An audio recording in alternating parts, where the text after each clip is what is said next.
যতদিন পর্যন্ত এই ধর্ষকদের জন্য কোরআন বর্ণিত সর্বোচ্চ শাস্তি মৃত্যুদণ্ড যতদিন পর্যন্ত বাস্তবায়ন না হবে, যারা ফাসাদ ফিল আরদ করছে, ইন্নামা জাযাউল লাযিনা ইউহারিবুনাল্লাহ ওয়া রাসূলাহু আন ইউকাত্তালু আও ইউসাল্লামু আও তুকাত্তা আইদিহিম ওয়া আরজুলুহুম মিন খিলাফ আও ইউনফাউ মিনাল আরদ।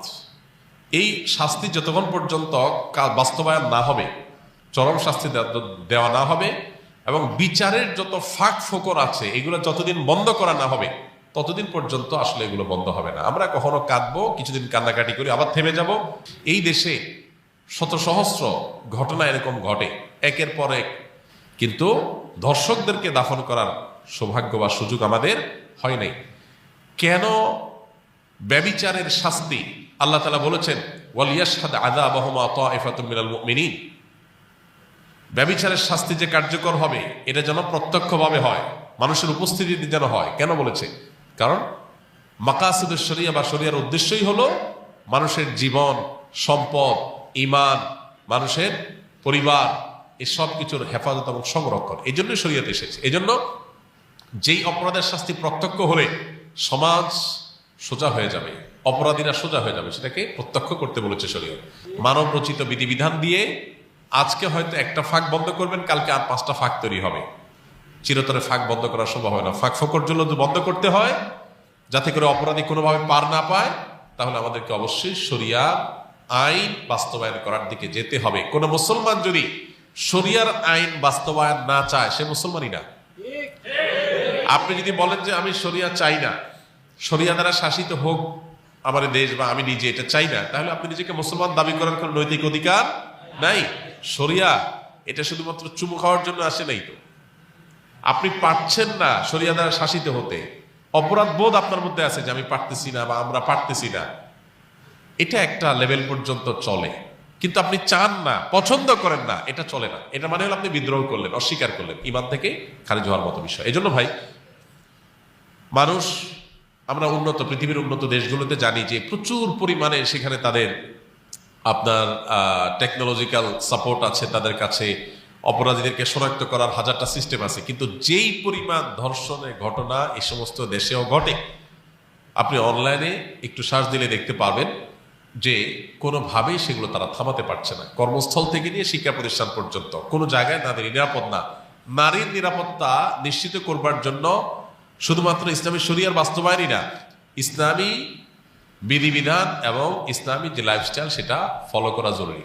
আপনি পর্ন সাইটগুলো সব ওপেন রাখবেন, এই পর্ন সাইটগুলো সব ওপেন রেখে সমস্ত আজে বাজে আর্টিকেল, সমস্ত উপায় খোলা রাখবেন যেগুলো দিয়ে মানুষের মধ্যে যৌন আকাঙ্ক্ষা, পশুত্ব জেগে উঠে। এরকম হাজারটা রাস্তা খোলা রাখবেন। এই পশুত্ব জেগে উঠার রাস্তাগুলো যখন খোলা রাখবেন স্বাধীনতার নাম দিয়া, তখন যার ভিতরে পশুত্ব জেগে উঠবে সে হাতের নাগালে কাছে যাকে পাবে তার উপরে সে ঝাঁপিয়ে পড়বে, তার পশুত্বকে সে চরিতার্থ করতে চাইবে।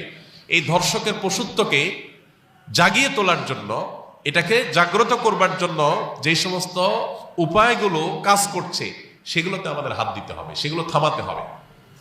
এত সব দুঃসংবাদের মধ্যে একটা আনন্দের সংবাদ যে সরকারিভাবে সব পর্ন সাইটগুলো বন্ধ করার ডিসিশন হয়েছে, আমরা শুনেছি পত্রপত্রিকার মারফতে। এটা একটা গুড নিউজ। এখন আপনি বিজ্ঞাপনী, বিলবোর্ড, বিনোদন, উপন্যাস, বিভিন্ন নামে অনবরত যৌন উন্মাদনা সৃষ্টি করবেন, যৌন আকাঙ্ক্ষা মানুষের মধ্যে জেগে উঠে, এটার জন্য হাজারটা উপায় বের করবেন। এরপরে বলবেন সবাই নিজেকে নিয়ন্ত্রণ করো। এটা হাস্যকর।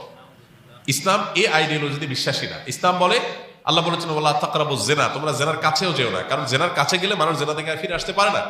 এই জন্য আল্লাহ বলছেন চোখের হেফাজত করো। আল্লাহ বলেছেন কুল্লুল মুমিনিনা ইয়াগুদ্দু মিন আবসারিহিম, চোখকে অবনত রাখো। কেন?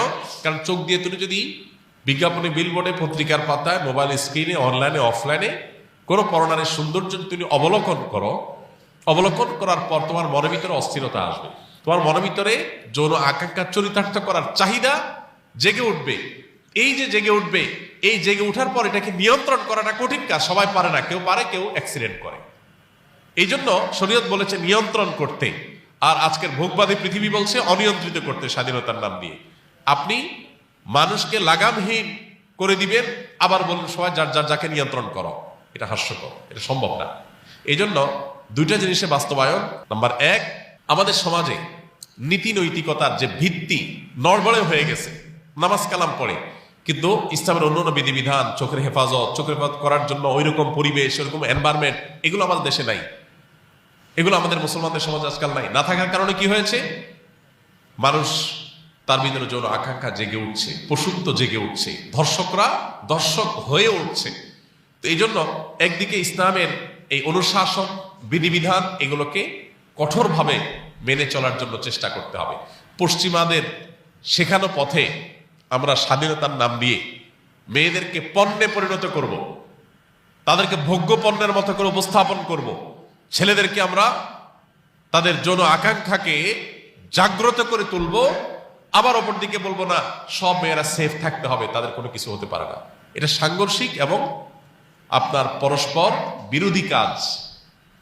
এজন্য একদিক থেকে ইসলামের অনুশাসন মানতে হবে, নীতি নৈতিকতা, এটা আমাদের সমাজে চর্চা বাড়াতে হবে।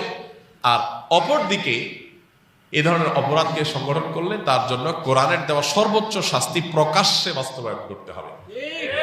এই দুইটা প্রচেষ্টা যদি সমান্তরাল ভাবে হয়, বিচার থেকে আইনের ফাঁকফোকর দিয়ে বের হওয়ার যত রাস্তা আছে এগুলো যদি বন্ধ করা হয়, ইনশাআল্লাহ এ ধরনের নির্মমতার কথা আমাদের আর শুনতে হবে না। আল্লাহ আমাদেরকে সে সুদিন দান করুন। আমরা যেন এই সমস্ত অনাচার, এই সমস্ত অবিচার, এগুলো থেকে আমাদের সমাজটাকে মুক্ত করতে পারে, সেই তৌফিক আল্লাহ তাআলা দান করুন। কোনো সন্তান যদি বাবা মার কাছাকাছি বসে কোরআনে কারীমের তেলাওয়াত করেন এবং তার মনের উদ্দেশ্য আল্লাহর সন্তুষ্টি, তবে কাছাকাছি বসেছে এই কারণে যাতে তার বাবা মাও দেখে খুশি হন এবং আল্লাহর শুকরিয়া আদায় করে, তাহলে এই কারণে কি আল্লাহর সাথে শরীক হবে? কোনো সন্তান বা কোনো মানুষ যদি কোরআনে কারীমের তেলাওয়াত বা কোনো নেক আমল করেন, সেটা আল্লাহকে দেখানোর জন্যই করবেন, কোনো মানুষকে দেখানোর জন্য নয়। পাশাপাশি তার অভিভাবক, বাবা মা যারা তার আমল ইবাদত নিয়ে এমনিতে অরিড এবং পেরেশান থাকেন, তাদেরকে আশ্বস্ত করা, তাদেরকে পেরেশানি দূর করার উদ্যোগ নেওয়া, এটা মৌলিকভাবে দোষের না। ইনশাআল্লাহ এর কারণে রিয়া হবে না, আশা করা যায় এর কারণে শিরক হবে না। মূল উদ্দেশ্য আল্লাহকে খুশি করাই, এবং সেটাই একমাত্র উদ্দেশ্য। পাশাপাশি বাবা মা তার তেলাওয়াত নিয়ে যে পেরেশানি বা তার আমল নিয়ে যে পেরেশানিতে আছেন, সেটা দূর করার জন্য তাদেরকে জানানো, তাদেরকে বলা, এটা ইনশাআল্লাহ লৌকিকতার মধ্যে পড়বে না। আর যদি তেলাওয়াত বা আল্লাহকে দেখানো সব আহরণ করার চাইতে বাবা মার কাছে জাহির করাটাই মুখ্য হয়, তাহলে সেক্ষেত্রে সেটা ভিন্ন বিষয় হবে। ইন্নামাল আমালু বিন্নিয়াত, আপনার মূল উদ্দেশ্য কি সেটা হলো দেখার বিষয়।